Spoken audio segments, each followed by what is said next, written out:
J'aime bien ce son. J'ai toujours envie de l'utiliser dans mes émissions. Quand je l'entends, je me sens en sécurité, au chaud, protégée. Il provient des gouttes de pluie sur mon Velux, dans le grenier de ma maison, là où je travaille. Souvent, il m'aide à me concentrer, à réfléchir et à vous écrire. Pour vous dire aujourd'hui que ce que vous vous apprêtez à écouter est un épisode d'un podcast à soi un peu particulier, un peu différent. Un pas de côté, un bonus, une tentative.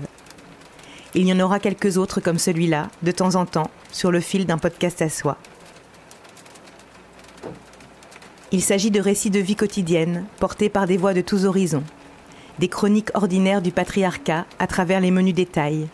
Les courses, notre maquillage, le repas de Noël, la minute après le sexe, la sortie d'école. Des relectures féministes de nos vies, en quelque sorte.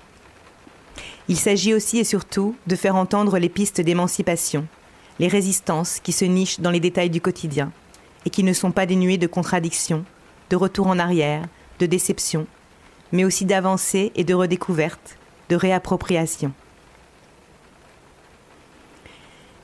Cela fait quelque temps que cette idée me trotte dans la tête, lors de chaque préparation des épisodes d'un podcast à soi. Vous savez, pour chacun d'entre eux, je récolte beaucoup d'histoires. Je fais de multiples rencontres merveilleuses, importantes, et je ne peux pas tout utiliser. Je dois faire des choix difficiles, ne pas faire entendre certains récits, certaines voix. Parce qu'il faudrait s'y attarder plus longtemps, laisser le temps à l'autobiographie de se dérouler, pour ne pas gâcher ni simplifier.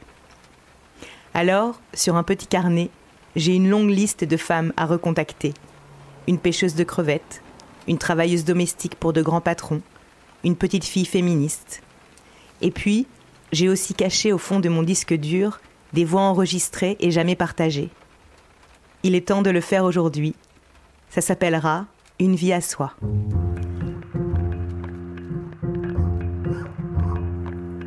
Le plus souvent dans l'histoire, Anonyme était une femme. Les bras se sont levés, les bouches sont exclamées. Maintenant, il faut des mots. Ça dure toute la vie, une évasion. C'est tout le temps à refaire. Le féminisme est une révolution, pas un réaménagement des consignes marketing. Toutes ces vies, infiniment obscures, il reste à les enregistrer.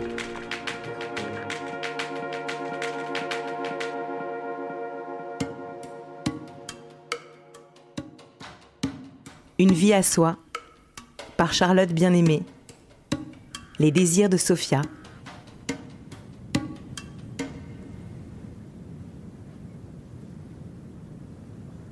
Comment affirmer nos désirs, nos envies de peau et de jouissance? Comment réussir à se trouver soi dans une société qui nous demande de nous oublier, de penser à l'autre, aux hommes, avant de penser à soi et aux femmes? Comment cheminer dans les méandres de nos fantasmes, nous débarrasser des réflexes appris depuis toute petite, lâcher les mécanismes, les injonctions, ou nous les réapproprier? Comment jouir si on ne nous parle de rien, si on ne connaît pas notre corps? Je me suis posé toutes ces questions et je me les pose encore aujourd'hui. Au cours de ma vie sexuelle, j'ai eu des expériences très belles, beaucoup de plaisir et de jouissance. Je pensais ainsi avoir réussi à connaître mon désir, à l'affirmer. Mais au fil de mes découvertes féministes, j'ai relu tout cela sous un autre angle. J'ai déterré des souvenirs et j'ai compris à quel point j'avais été aveugle à certaines choses, à quel point j'étais ignorante de mon propre corps, de ses possibilités et de sa puissance sexuelle. J'ai fait des relectures féministes de ma vie, une sorte d'autobiographie perpétuelle qui me permet d'avancer aujourd'hui et que Sophia, 25 ans, a fait elle aussi lorsque je l'ai enregistrée dans le cadre de l'épisode d'un podcast à soi 18, La révolution du plaisir, consacré à la sexualité des femmes.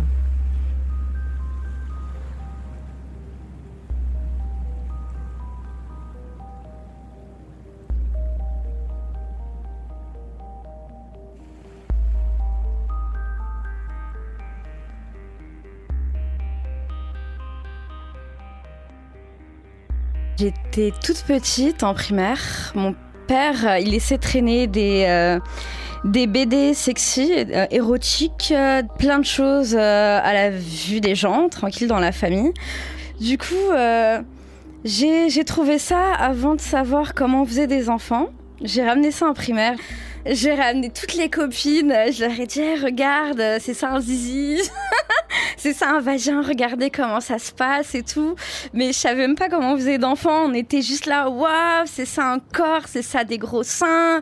On était vraiment choqués. Du coup, on voulait carrément tous se passer le livre. Mais je me suis dit non, on va voir que je l'ai pris, je le ramène à la maison. Je sais même pas si je lisais bien à cette époque, juste on regardait les pages et ça m'avait... c'était comme si j'ouvrais, la boîte de Pandore. Mes parents, ils ont eu un lit à part, chambre à part. Ils ne s'embrassaient pas, ils ne parlaient pas. Du coup, des deux parts, je ne savais pas ce que c'était... de l'amour parental juste envers les deux, parce que même si c'est mes parents, c'est un homme, une femme. Pourquoi je vous ai jamais vu ensemble? Pourquoi je vous ai jamais vu vous embrasser, vous prendre la main? Et je savais que mon père il s'est marié à 50 ans. Il a eu sa vie avant et il m'a toujours dit Sophia, profite de ta vie et après tu te marieras. Comme c'était normal de faire toutes les choses impure peut-être, ou pas normal, ou pas halal. C'est comme s'il m'avait fait comprendre que le mariage était une prison et que tu ne pouvais pas avoir de plaisir ou avec ton partenaire futur et que le sexe était juste avec les enfants. C'est pour ça que j'avais demandé une fois à ma mère on a eu 3 enfants, est-ce que tu as accouché avec papa 3 fois ou c'est comment? Et elle m'a dit que sa relation avec lui était tellement horrible qu'elle voulait pas en parler. Du coup, j'ai essayé quand même de creuser parce que je sais que ma mère, elle s'est mariée à 35 ans du coup et qu'elle a préservé sa virginité. Et je me suis dit, c'est chaud quand même, tu te préserves jusqu'à cet âge-là pour être avec un homme de 50 ans. C'était... en tant que jeune femme, j'ai trouvé aucun plaisir à ça et je voulais pas du tout me dire plus tard, bon bah vas-y, je dois avoir des gosses, donc je vais prendre la première personne que j'ai. Je sais que mon père a choisi ma mère parce que elle pouvait avoir des enfants, que lui avant il était avec une femme qui n'en pouvait pas, il l'a quittée juste pour ça. Donc c'est comme s'il m'a fait comprendre que la femme elle était là juste pour faire à manger, pour venir juste après le travail, pour s'occuper de lui et le satisfaire et que c'est fini, il n'y a plus de désir, que voilà, c'est la fin de la vie et qu'on doit faire avec.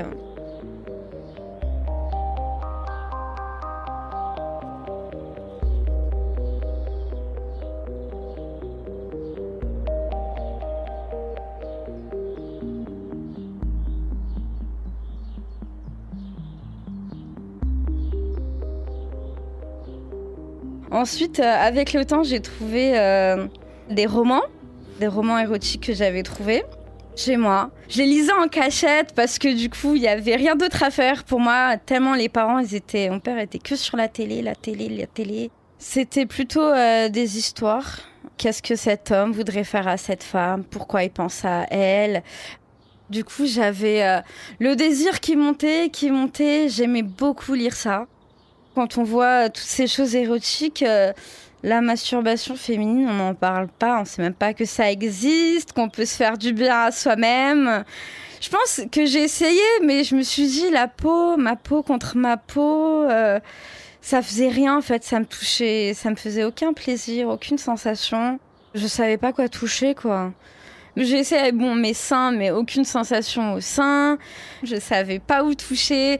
Donc j'ai vite arrêté. J'étais pas assez curieuse. Je me suis dit, du coup, il y a qu'un homme qui peut me donner ce plaisir-là.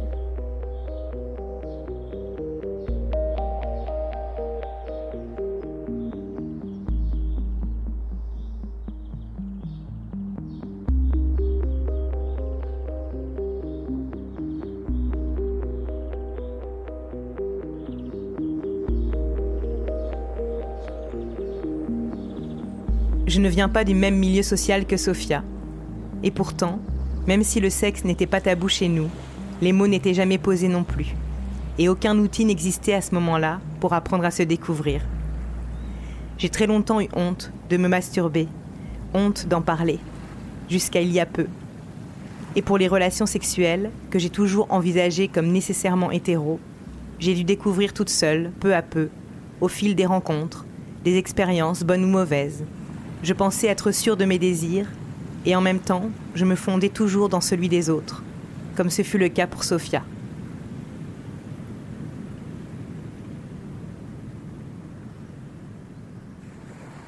J'étais consciente que la première fois, ça allait être quelque chose de fou, qu'il fallait pas regretter, que j'allais peut-être y penser toute ma vie. Du coup, j'ai fait un repérage. Avec qui je pourrais. Personne m'intéressait physiquement. Donc ça a mis du temps, même au lycée. On était une classe, du coup j'étais en secrétariat, on était 20 filles dans cette classe, aucun homme. Du coup, on n'avait que cette vision de cette femme qui voulait que se marier. Toutes mes collègues voulaient juste se marier, avoir des enfants, alors qu'on n'avait même pas le bac. Et il me disait, ouais, tu l'as fait? Non, personne l'avait fait, personne connaissait, personne n'a connu l'alcool, la drogue, personne n'a connu la vie où j'étais. Du coup, j'ai attendu mes 18 ans, j'avais rencontré quelqu'un, je l'ai fait attendre 1 an. J'étais amoureuse, j'avais de l'envie. La première fois, en fait, c'était par rapport à la musique. Je trouvais des points en commun. J'avais pas l'habitude qu'un homme, on va dire, maghrébin, écoute aussi du métal, qui soit aussi fou que moi, qui ait aussi beaucoup d'envie, mais qui le montrait pas et qui était pudique. Du coup, ça m'a beaucoup attirée. Je lui ai dit que lui, si ça se passe, je sais qu'il va pas en parler à tout le monde. Donc, ce qui m'a rassurée, c'était que lui, il avait aucun rapport avant moi. Donc, je me suis dit, c'est mieux de commencer comme ça. On a attendu les 18 ans pile. Mais ça s'est passé pendant le ramadan, mes 18 ans, j'ai pas eu de chance. J'ai dit, c'est pas possible chez moi, c'est pas possible chez lui. Donc, je lui ai dit, tu t'occupes des capotes. Moi, je m'occupe de l'endroit. Du coup, j'étais avec ma famille, happy birthday, il était 20h, je dis oh là là, je suis bloquée, j'ai envie de sortir, j'ai envie de faire la fête, mais non. On a attendu le lendemain, j'ai trouvé un appartement, j'ai invité d'autres amis pour que ça fasse pas trop gênant, on avait notre chambre. J'avais tout ce qui se passait du coup dans les livres, tout ce que j'avais imaginé, j'étais là, vas-y, I'm ready, j'ai enlevé tous mes vêtements, je suis prête. On savait pas comment ça se passait, ces histoires de capotes. Du coup, on en a utilisé plusieurs, alors que en soi, il fallait pas. J'avais tellement peur. J'étais au courant que une première fois, tu peux tomber enceinte. Hein. Du coup, je faisais super attention. 18 ans, je peux pas venir comme ça chez moi enceinte. On est resté toute la journée dans l'appartement. Et en fait, ce qui s'est passé, c'est qu'il a pas du tout éjaculé. Je l'ai mal pris. J'étais sûre que c'était, on va dire, comme le rôle de la femme de faire plaisir à l'homme, qu'il fallait que le final, ce soit qu'il y ait du sperme, que lui soit content, qu'il soit content pour moi, qu'il me dise « Ouais, on a réussi, t'as réussi à me donner du plaisir. » Mais nos corps ont essayé de comprendre qu'est-ce qu'il aimait, qu'est-ce que c'était possible par devant, en dessous, en bas, à gauche, à droite, qu'est-ce que lécher, qu'est-ce que sucer. Donc c'était juste la théorie, on va dire, on était sur une théorie et pas de se dire mon but c'est de sortir de là jusqu'à que j'ai un orgasme. Mon seul plaisir c'était je suis nue, il y a quelqu'un de nu, on se désire et on essaye ce qu'on a envie dans nos têtes. Je me suis arrêtée à ce désir puisque je connaissais pas du coup qu'est-ce qu'on ressentait. Parce que du coup, quand j'avais lu tout ce qui se passait dans les bouquins, la femme elle disait pas « Oh, je tremble ». Ça monte, je sens quelque chose, j'ai crié, c'est monté dans ma tête. Non, ça s'est pas passé comme ça. Le plaisir, c'est lui, il a envie de moi, donc je suis contente. Je vais m'arrêter à là, il n'y a pas plus loin, quoi, c'est juste ça. Je l'ai pris personnellement, est-ce que c'est moi? Qu'est-ce qui se passe? Est-ce que tu me désires pas? Après ces questions-là, lui aussi, il avait des questions fortes. Pourquoi tu ne saignes pas? Il a très mal pris. Il m'a dit, en fait, tu m'as menti, c'est pas possible, on le fait. Tu me dis, c'est la première fois, je vois que t'es même pas serré, que mon sexe, il va naturellement, on va dire, en toi, et que t'as lâché aucune goutte de sang. Donc, j'étais très mal. Du coup, on s'est séparés. Au revoir. Je me suis dit, bon, si ça commence comme ça et que tu me parles toute ma vie pour me dire ça en vaut pas la peine. Et que ça m'ouvrait aussi une porte pour les autres et que j'étais un peu plus confiance en moi par rapport à mon corps. Déjà, voir quelqu'un qui a limite les yeux qui brillent quand tu te vois nue, ça me faisait plaisir qu'on me dise je veux te voir tel que tu es. Du coup, le fait que j'ai confiance en moi et en mon corps, ça m'a... J'étais, vas-y, ça peut arriver avec tout le monde, je suis sûre de moi, donc j'ai pas à m'arrêter. Le fait de voir un homme qui peut juste avoir une érection à cette vue-là, ça fait aussi plaisir pour l'ego.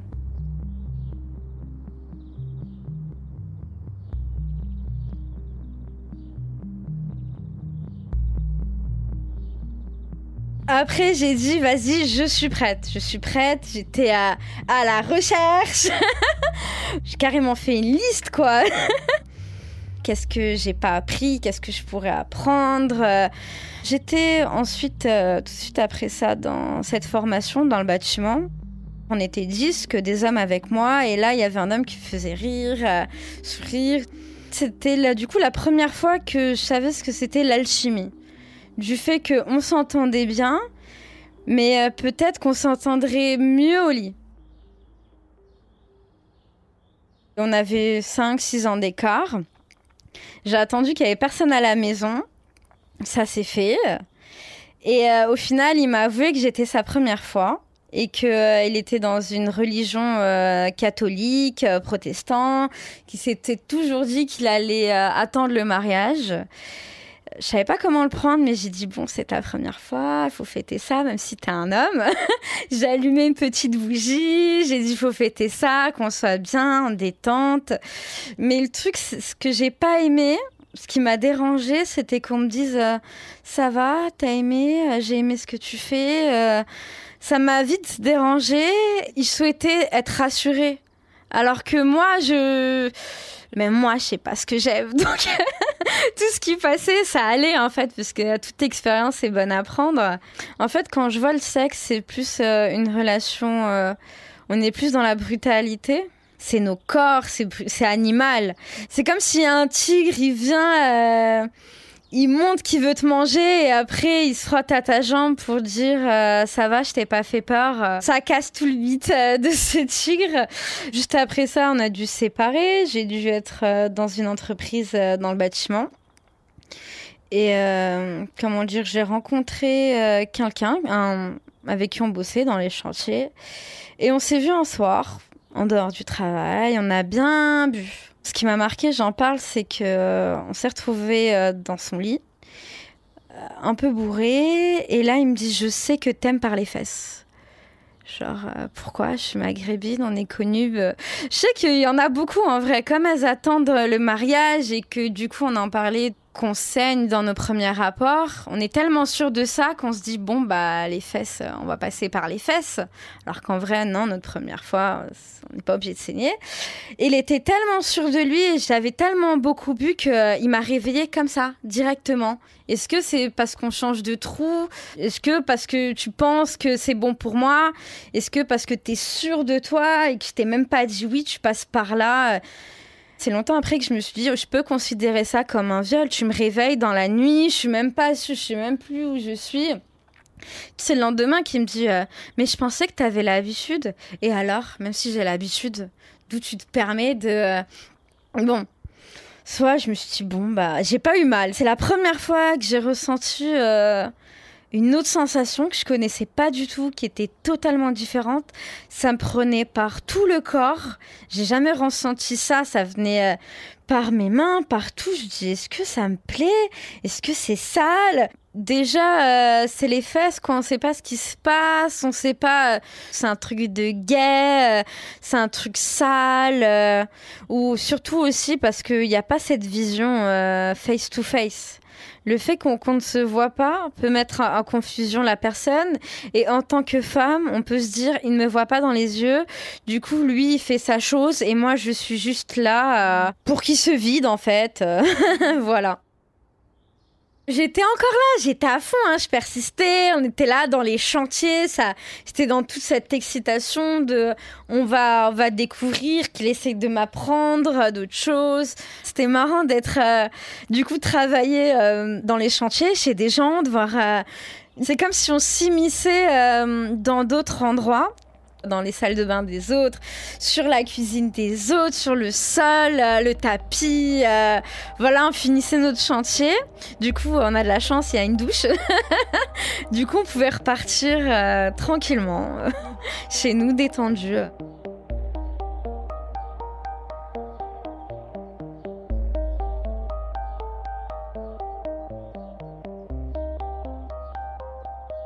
Vite après ça, j'ai fait mon erreur. On avait rencontré un ami, à lui, et on avait changé nos numéros. On s'est vu, il m'a dit viens, on invite à manger, on va manger. Et là, je me retrouve chez lui, il a pris sa douche, j'ai vu son corps. Et à la vue de son corps, bien fait, bien grand, bien musclé, j'ai eu cette envie. On s'est dit vas-y. On a couché ensemble avec l'ami. Et c'est aussi la première fois où je regarde le plafond et je me dis qu'est-ce que je fous là ? Comment je suis arrivée là et comment ça se fait que j'ai tellement d'envie que je me pose même pas de questions. Je me suis même pas dit il faut pas toucher aux amis, il faut pas toucher à aucun contact. En plus, c'était nul. Genre, on y va, on le fait, on se dit rien, ça se passe et au revoir, quoi. J'étais en train de regarder le plafond, je l'ai arrêté, j'ai dit, je me cache chez moi. Dans ma tête, j'étais toujours sûre que les hommes qui s'étaient bien foutus pouvaient donner beaucoup d'envie, beaucoup de plaisir, mais c'était totalement faux. J'ai... aucun préliminaire, aucun toucher. Lui, il avait envie et en fait, moi non. C'était juste un désir qui pouvait passer, mais je savais pas qu'on pouvait avoir une excitation qui vient et qui part comme ça. C'est bon, ça m'a fait plaisir de te voir. Au revoir, quoi.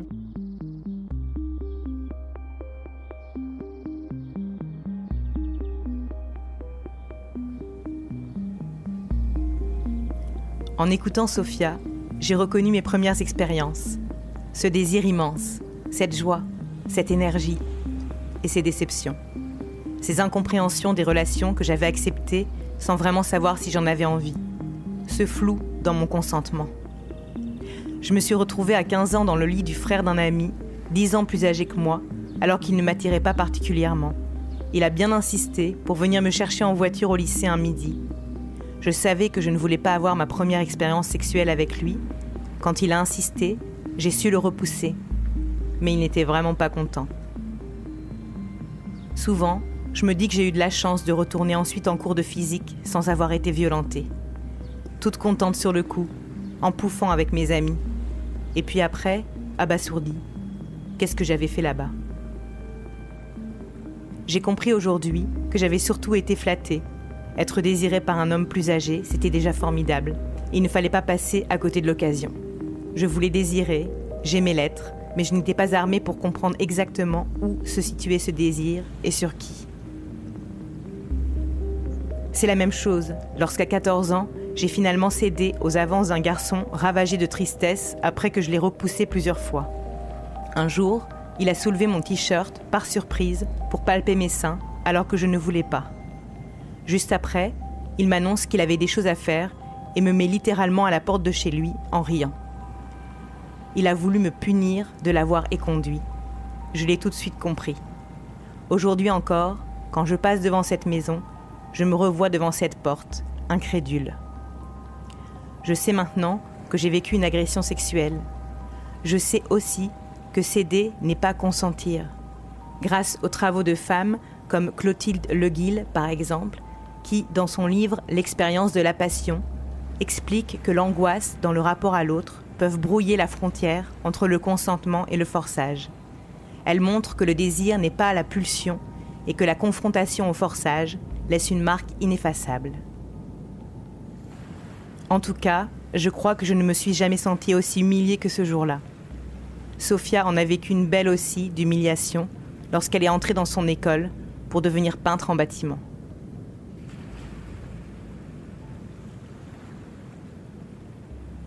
En fait, on était 2 filles dans l'école, il y avait une centaine de garçons. On voyait limite que moi parce que les hommes ils étaient en manque. Du coup, je me sentais limite en fraîcheur. Je connaissais pas ça. Première fois, je voulais maquiller. J'étais pas du tout féminine avant, mais cette présence de beaucoup d'hommes m'a monté la confiance et monté dans ma tête d'un coup. Et on dirait qu'il y avait écrit j'aime le sexe sur ma tête, alors que pas du tout. J'avais pas beaucoup de relations. Donc, on vient vers moi, un homme aussi en peinture. On échange les SMS, il me dit ouais 21 cm, tu vas kiffer ta vie et tout, tu vas pas m'oublier. Lui c'était que le sexe, s'en foutait des sentiments. Mais j'étais quand même curieuse. Du coup un jour on s'est suivis, il m'a dit ouais on passe la soirée ensemble, je passe te récupérer. Et là on va à l'hôtel. Je m'y attendais pas du tout la première fois que je vois un hôtel F1 comme on appelle. Les banlieues, le truc ça coûte pas cher, donc vieil appartement hôtel. On le suit, j'étais gênée. Déjà, ma grivine, on dirait qu'il y avait écrit sur ma tête I come here for fuck, je viens ici juste pour baiser. On monte, mais moi j'étais tellement pas au courant que je lui ai pas dit que j'avais mes règles. Je lui dis bon bah t'es un homme, t'es sûr de toi, de toute façon tu vas comprendre que j'ai mes règles. Et il était tellement dans l'agressivité, tout le temps il me demandait vas-y viens, prends une douche ou on y va. Moi je voulais juste parler, je sais pas, qu'on essaye de se dire qu'est-ce qu'on aime. Ça m'a énervée, je dis j'en pars. On va en voiture et là il me dit j'ai dépensé 50 balles pour toi et même pas en couche. Là, c'est la première fois que je me dis « What ?» Je lui ai dit « Écoute, tu m'arrêtes là, il y a une banque. » J'ai sorti 50 balles, je lui ai jeté au visage, je lui ai dit « Au revoir, je mérite mieux que 50 €. » On s'est plus revus et là, la semaine qui passait, du coup, il a commencé à inventer des histoires sur le fait qu'il m'a vue, qu'il en a eu des rapports alors que rien du tout, à tout le CFA. Tout le monde me regardait, les gens de ma classe, ils me disaient « T'es une cochonne, toi ?» Genre, on m'a jamais dit cochonne, qu'est-ce que c'est que ça me faisait pas. Mais j'étais tellement dans ce powerful, j'ai dit, bon, c'est pas grave, de toute façon, heureusement, je les vois une semaine par mois. On va passer à autre chose et heureusement que ça s'est vite terminé parce que j'ai dit au gars, c'est la dernière fois que tu dis ça, sinon je raconte la vérité. Il s'est senti mal. Du coup, il a arrêté et j'ai continué.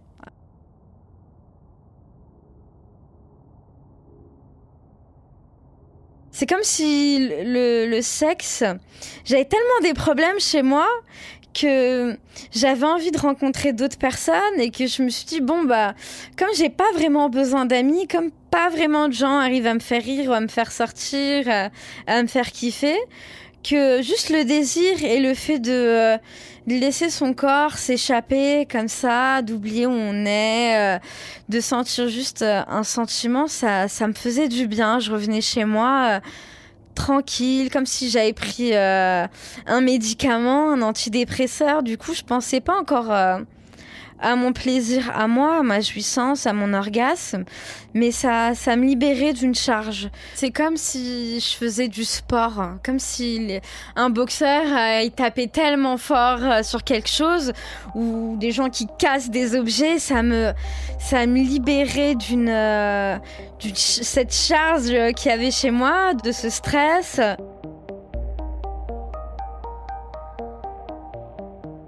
Mon père, il était alcoolique.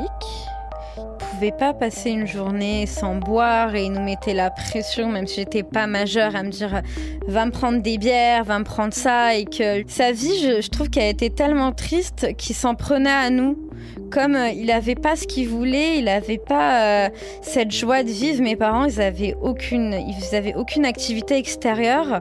Donc je pensais que la vie, c'était que ça. Du coup, il s'en prenait beaucoup à nous, mon frère, ma sœur, moi, physiquement, mentalement. C'est pour ça que j'ai commencé vite le travail. Je voulais tellement partir, m'échapper de tout ça, avoir ma propre indépendance.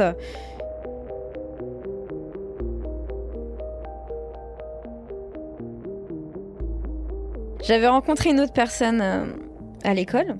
Là, j'avais eu ma coloc et tout. Je me suis dit, bon, j'ai ma chambre. Je peux profiter. On va voir qu'est-ce qui se passe. On vient, il passe la soirée dans l'appartement. Et là, gros choc. On a bien bu. Il commence à m'attraper par les cheveux. Il commence à m'attraper par la gorge. Il me dit, embrasse ma bague. Dis-moi que je suis la chef, dis-moi que je suis le roi. Mets-toi par terre. J'étais tellement pas bien. C'est la première fois que j'ai pleuré. En pleine action, je me dis, mais qu'est-ce que c'est ? Il me dit, non, mais c'est pas toi. C'est juste moi, j'aime ça. Le prends pas personnellement. Oui, mais tu m'as pas prévenu. Je savais pas que t'allais être violent avec moi. En plus, même maintenant, je sais pas comment on peut aborder ces situations. Genre, comme toi, tu aimes ça.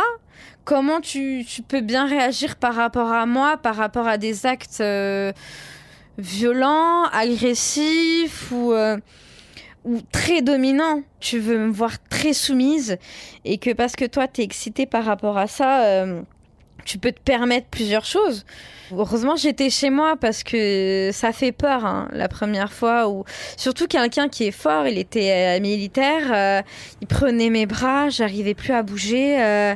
J'ai dû crier « Arrête, arrête, arrête !» Là, je dis « Bon, bah, faut que je me calme, faut que j'arrête de partir dans un délire d'exploration de mon corps. »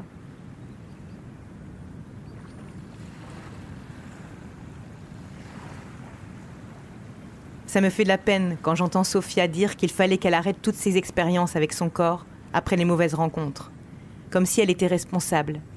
Alors que le problème, ce sont les hommes qui profitent du fait qu'on nous a désappris la connaissance de notre corps, de nos désirs, comme le dirait Elsa Dorlin dans son livre « Se défendre ». J'aimais tellement qu'on me voit, qu'on me veut, qu'on a envie de moi, qu'on me désire. Plus jeune, j'avais pas du tout confiance en moi. On me regardait pas du tout d'ailleurs. J'étais au collège, j'étais la moche, on va dire, la grosse, la fille qui prend pas soin d'elle. Tout le monde parlait de moi. Gothique, métalleux, punk, la seule maghrébine un peu décalée. Du coup, les gens ils ne me comprenaient pas du tout. Le fait que j'ai connu ce désir par rapport à leur regard, je me suis jamais dit mais en fait moi qu'est-ce que je veux, qu'est-ce qui pourrait me faire plaisir à mon corps. C'est qu'un jour je me retrouve dans une soirée, un homme plus âgé que moi, d'une quinzaine d'années peut-être, se retrouve chez lui. Il avait pris quelque chose que je ne connaissais pas, c'était un gel chaud-froid qu'il a commencé à mettre. Et là j'ai ressenti quelque chose. Je me suis dit what qu'est-ce que c'est que ça? Je ressentais cette sensation chaud-froid, chaud-froid, chaud-froid. Et là, premier orgasme en 3 ans. J'ai tremblé, j'étais oh là là, en fait c'est ça. C'est ça, genre je peux avoir ça en étant dans cette position ou en ayant ses envies, en étant calme, avec respect. Même lui, je lui ai dit, t'es pas au courant là de ce qui se passe. Je dirais, j'ai découvert quelque chose de fou, je voulais en parler à tout le monde. Mais en fait, il se passe des choses de fou dans notre corps. Mon corps, il était tellement pas habitué au fait qu'un homme fasse quelque chose avec son sexe. Ça s'arrêtait pas, du coup ça faisait plusieurs sensations et ça montait, ça montait, ça montait et ça se voyait que son expérience était peut-être du coup parce qu'il avait 37 ans et que les autres avaient tous 20 ans ou moins. Donc je me suis dit en vrai l'expérience c'est ce que je devrais rechercher et pas trouver des hommes qui sont pas sûrs d'eux et trouver un homme en fait qui va essayer de faire en sorte que toi tu es bien. On a essayé full Kama Sutra, full tout, mais la première fois que j'ai eu un orgasme, c'était du coup quand j'étais sur lui. Quand j'étais sur lui, au lit. Avec le temps, en fait, j'ai remarqué, mais pourquoi c'est que comme ça que je l'ai eu? Et lui, il n'a pas voulu chercher à comprendre. Comme j'étais que sur lui, ça le mettait mal à l'aise. Parce que j'étais en position de dominance pour lui. Lui, il voit une femme qui est sur lui, qui est sûre. C'est comme un chevauchement. Le fait qu'il se soit senti dominé et en dessous, du coup, qu'il ne pouvait pas bouger puisque son sexe était là, que lui, il était en dessous et qu'il ne pouvait pas bouger, que c'était que mon corps qui faisait des va-et-vient, que je faisais en sorte de toucher que ce point. Il s'est senti utilisé, en fait, comme moi, je me sentais utilisée à l'époque. C'est après que je me suis dit, mais en fait, moi, quand je vais voir un homme et que je sais où toucher, que je sais quoi faire pour avoir mon plaisir, lui, ça le dérange. Par contre, beaucoup d'hommes, quand ils savent quoi faire pour leur plaisir à eux, ça ne leur pose aucun problème puisque la femme ferme sa bouche et ça continue, quoi. En vrai, les hommes ont beaucoup d'attentes par rapport à la fellation. Ils ont beaucoup d'envie par rapport à ça.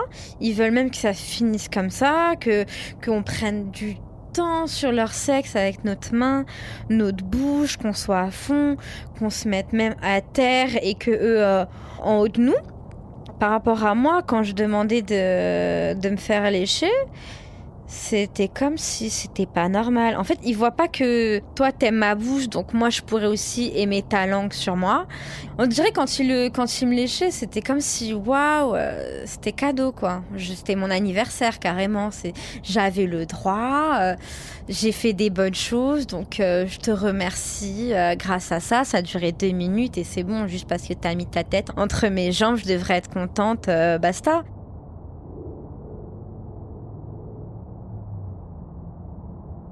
Après cette relation-là, j'ai trouvé un homme qui m'a supplié pendant des mois et des mois de le sucer. J'ai dit, écoute, non, toi tu me lèches pas, je ne te suce pas. Il était pas bien, on dirait, son corps était à bout. Il m'a dit, écoute Sophia, je vais te faire un cadeau. J'étais là, ouais, quoi, qu'est-ce qui se passe? Je m'attendais à un truc de fou, il m'a mis au sol, il m'a léché, ça a duré 2 minutes, mais dans sa tête. En fait, je pense qu'il a jamais fait ça. Je pense que c'est pour ça. Et d'un côté, les pornos, on voit jamais ça. Tu vas jamais voir un homme qui ouvre le vagin et qui dit bon bah je vais lécher ça.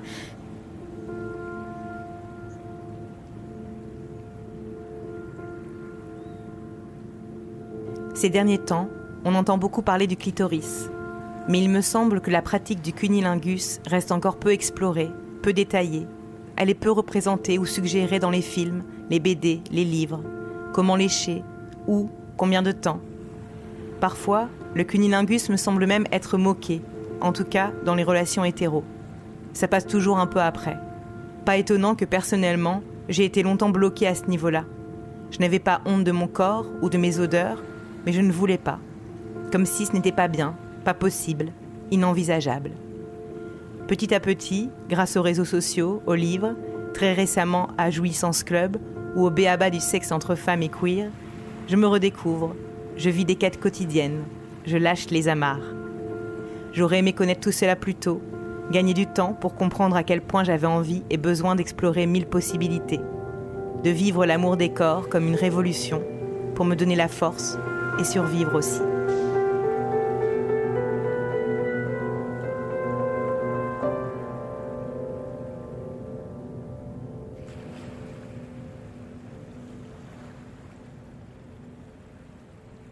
Du coup, bon, avec cette personne-là, comme ça l'a pas fait, on a essayé une autre chose que je connaissais pas. Il a pris des accessoires façon BDSM, le collier façon laisse, les menottes, tout ça.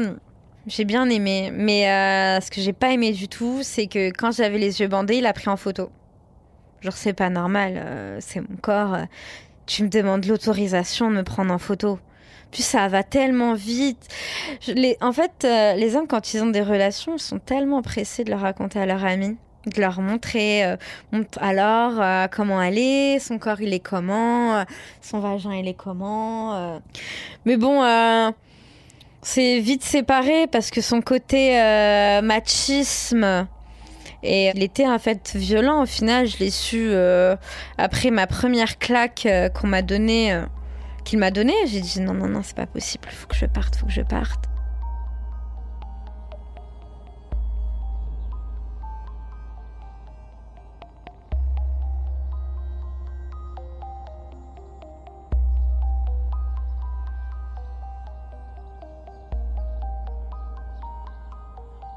Il y avait cette femme qui est venue à mon travail, Johanna.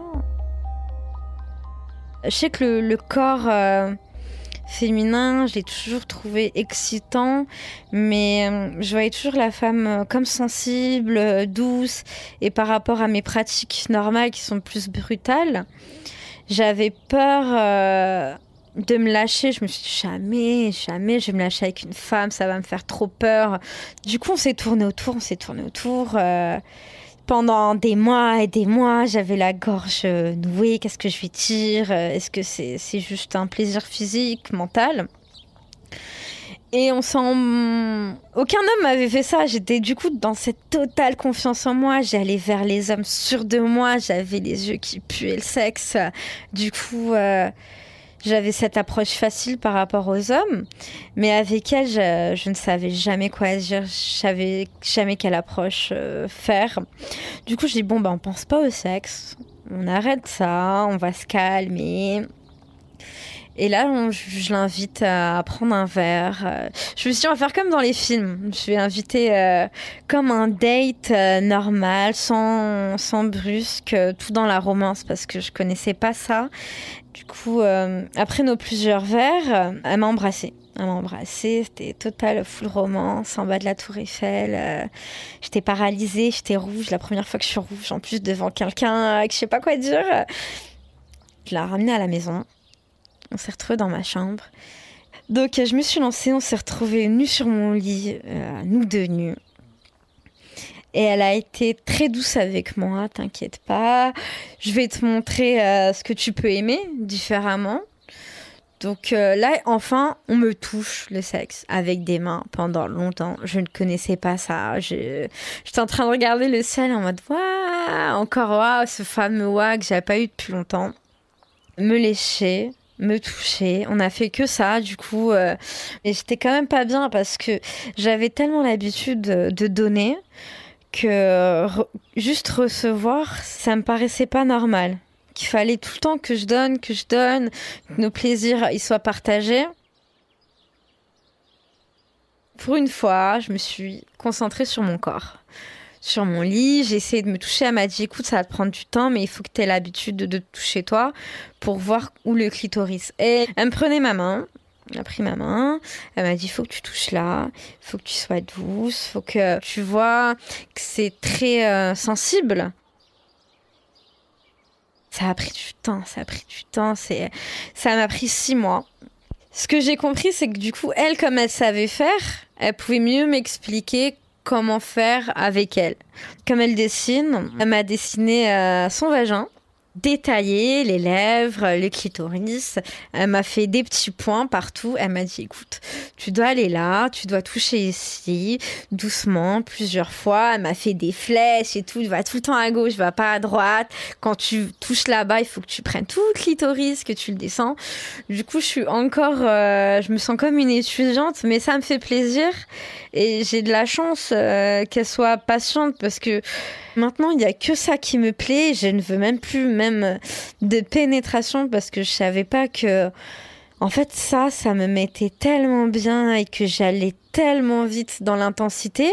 En fait, c'est comme si cet endroit de moi était endormi et que je découvrais une nouvelle sensation avec la langue et avec cette concentration de mains, langue, tout se toucher et qu'elle soit concentrée. J'ai découvert que... c'était mon truc, on va dire, que c'était le point que j'aimais qu'elle touchait et qu'elle pouvait passer longtemps dessus, que ça me ferait autant de plaisir. J'ai eu des orgasmes, j'ai beaucoup joui et tout le temps et elle s'arrête pas tant que je l'ai pas eu.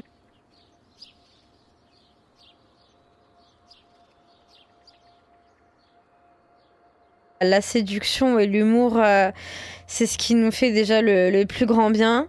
C'est ça qui nous donne envie l'une de l'autre. C'est pas notre corps en particulier.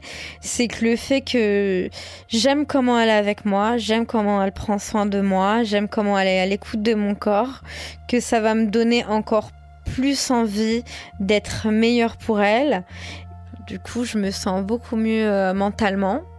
Je me sens moins stressée, je me sens plus douce, je cherche pas les choses mauvaises et que je suis plus dans la compréhension, je suis plus là pour apprendre tranquillement et à l'écoute.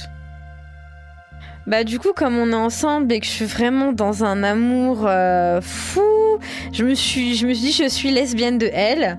Peut-être que je serai hétéro de quelqu'un d'autre, mais pour l'instant, je ne suis pas en manque de mal. Toute la communication fait que je n'ai pas envie de voir ailleurs.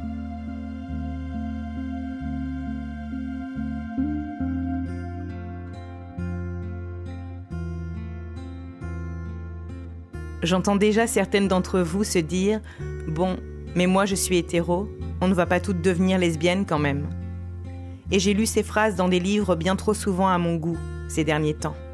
Ces débats avaient déjà lieu dans les années 70. Pourquoi ne pas avancer et assumer le fait que dire ces phrases relève de la lesbophobie ordinaire qu'il n'est plus possible d'accepter.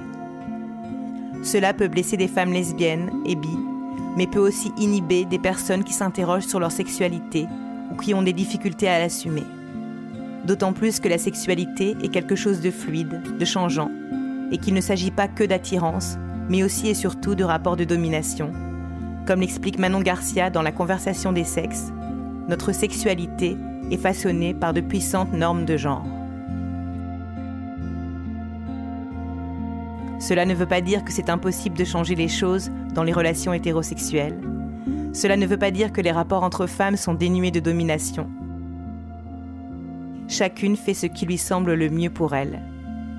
Mais personnellement, les apports théoriques, littéraires et militants qui m'ont permis de m'émanciper, qui ont été les plus précieux, viennent des féministes lesbiennes, bisexuelles, trans et queer. En premier lieu, Audre Lorde, Dorothy Allison, Christine Delphi, Virginie Despentes, Paul B. Preciado, Monique Wittig, Violette Leduc, Virginia Woolf bien sûr, et tant d'autres. Parce qu'avec elles, nous faisons des pas de côté. Nous remettons la marge au centre, comme dirait Bell Hooks. Parce que la domination est si forte que nous ne pouvons pas la voir sans nous en éloigner un peu. Puis, on décide d'y travailler et d'y revenir, ou de s'en éloigner à nouveau. Tout est possible. J'espère que l'histoire de Sophia vous a touché autant que moi. Je vous mets des liens vers plein de ressources sur la page d'un podcast à soi, pour cheminer dans vos désirs, pour trouver des outils, que vous soyez hétérosexuel, bisexuel, lesbienne, trans, pour éduquer vos fils et armer vos filles. L'outil le plus puissant à mes yeux, ce sont les groupes de parole, pour partager nos expériences et construire nos propres outils. On se retrouve le mois prochain pour un épisode d'un podcast à soi consacré au sein. D'ici là, je vous souhaite de profiter des feuilles d'automne. Vous pouvez écouter un podcast à soi, réalisé par Samuel Hirsch, sur toutes les plateformes de podcast, et nous écrire sur Instagram et Twitter, ainsi qu'à unpodcastasoi@arteradio.com. Vive la radio, vive les podcasts, vive la révolution féministe.